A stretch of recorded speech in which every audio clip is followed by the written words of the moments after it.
आज हम आपको पॉपुलेशन ग्रोथ के बारे में बताएंगे।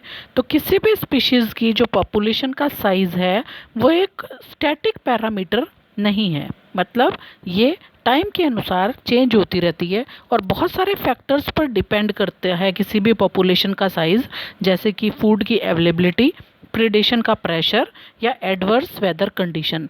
अब एडवर्स वेदर कंडीशन होंगी या प्रेडेशन का प्रेशर होगा तो उसकी वजह से जो पॉपुलेशन की ग्रोथ है वो कम हो सकती है।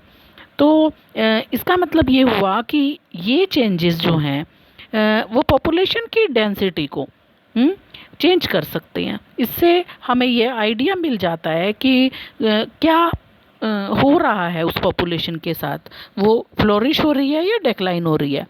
तो अल्टीमेट रीज़न चाहे कोई भी हो, किसी भी पॉपुलेशन की जो डेंसिटी है वो एक गिवन हैबिटेट में गिवन टाइम पीरियड में फ्लक्चुएट करती है और उसके चेंज होने के 4 बेसिक प्रोसेस होते हैं जिनकी वजह से वो चेंज होती है। अब उनमें से 2 होते हैं, नेटैलिटी और इमिग्रेशन। इसका मतलब क्या? नेटैलिटी का मतलब होता है कि number of birth during a given time period. एक गिवन टाइम पीरियड में जितने भी टोटल नंबर जो पॉपुलेशन के नंबर इंक्रीज हुए हों, जितनी बर्थ हुई हों, तो उसकी वजह से अब क्या होगा कि जो इनिशियल डेंसिटी होगी उसके अंदर वो नंबर ऑफ इंडिविजुअल ऐड हो जाएंगे।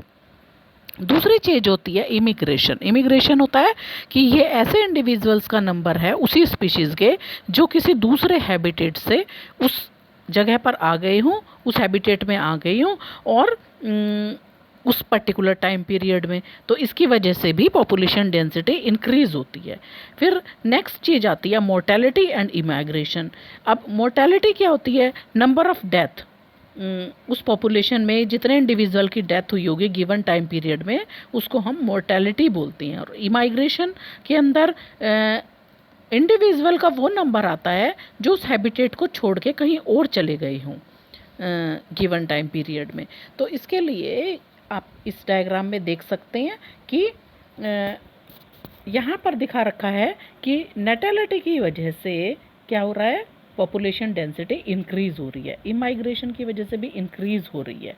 यहाँ पर दोनों जगह इंक्रीज हुई और इस जगह पर मोर्टेलिटी की वजह से डिक्रीज हुआ है और इमाइग्रेशन की वजह से भी पॉपुलेशन डेंसिटी ओरिजिनल नंबर से कम हो जाएगी। तो इसको हम कैसे देख सकते हैं?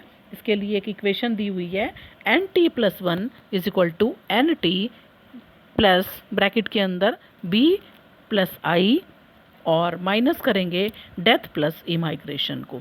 तो अब इस इक्वेशन में हम देख सकते हैं कि अगर बर्थ और इमिग्रेशन इनकी नंबर ज़्यादा होगा तो इनिशियल जो डेंसिटी थी उससे अब इंक्रीज हो जाएगी, और अगर डेथ और इमाइग्रेशन ज़्यादा होगा तो पॉपुलेशन डेंसिटी पहले से कम हो जाएगी। तो नॉर्मल कंडीशंस के अंदर हम बर्थ और डेथ को जो है वो मोस्ट इम्पॉर्टेंट फैक्टर मानते हैं किसी भी पॉपुलेशन डेंसिटी को इन्फ्लुएंस करने वाले, और बाकी के जो दूसरे फैक्टर हैं वो सिर्फ स्पेशल कंडीशन के अंदर ही उनको इम्पोर्टेंस मिलती है।